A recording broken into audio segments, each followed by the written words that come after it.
All right, welcome. Have you ever designed this magnificent, sprawling castle in your mind, complete with every detail, only to look down and realize your feet are still cemented to the ground? Well, today we're going to explore that exact feeling. We're talking about idle ambition, the psychology behind why we sometimes dream so big but do nothing at all.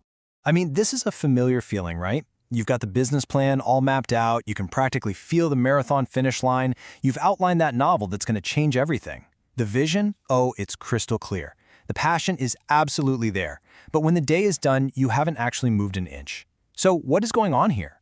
What's causing this huge gap between our greatest goals and what we actually do? Let's give this a name. We'll call it the dreamer's paradox. It's that incredibly frustrating state of being 100% committed to a goal in your head, but feeling completely paralyzed in your actions. And listen, it's not because you lack desire, not at all. It's a paralysis of execution. And to really get it, we first have to understand the two very different ways ambition can actually show up in our lives.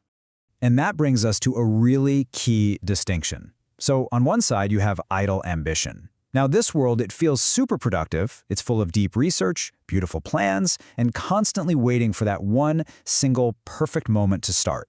Then, on the other side, you've got active ambition. And this is usually pretty messy.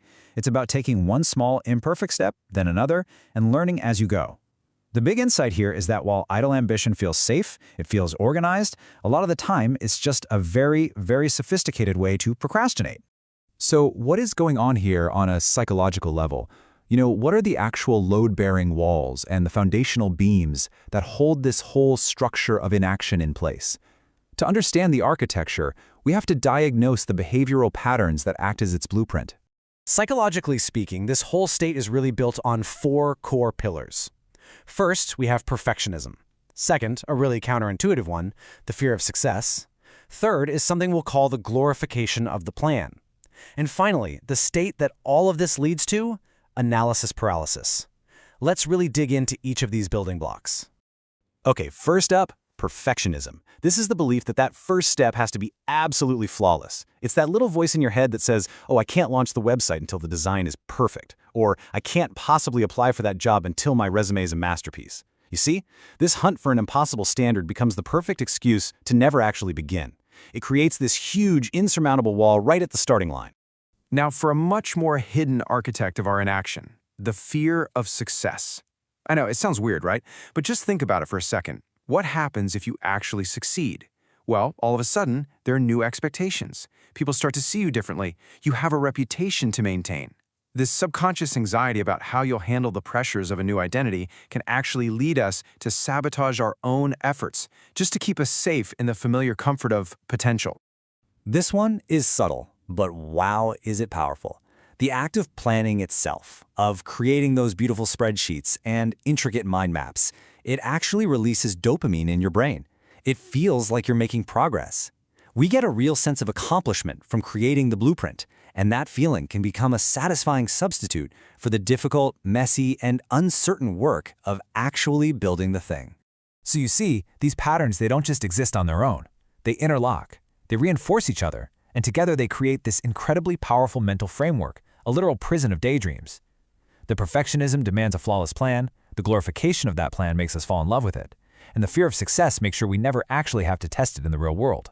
And this is pretty much how the cycle works. Step 1, you use perfectionism to draft that flawless blueprint. Step 2, you get stuck sourcing the perfect materials forever, that's analysis paralysis. Step 3, you admire the plan, get all that satisfaction from it, and you let the fear of success stop you from actually starting the build. And the inevitable result of all of this, step 4, you never, ever break ground. But here's the empowering part. This is the good news. Once you can see this architecture, once you can recognize these patterns in your own thinking, you are no longer a prisoner inside of it. You become an observer. And understanding this psychological blueprint is the absolute critical first step toward dismantling it and picking up a brand new tool: action. Ultimately, everything we've talked about today boils down to this one simple, powerful truth.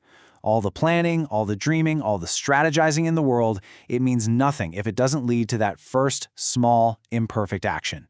The goal isn't to have a perfect plan, it's just to lay a single brick. So I'll leave you with this thought.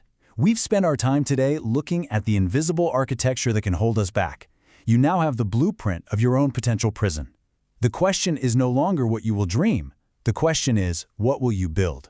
What's the first brick you're going to lay?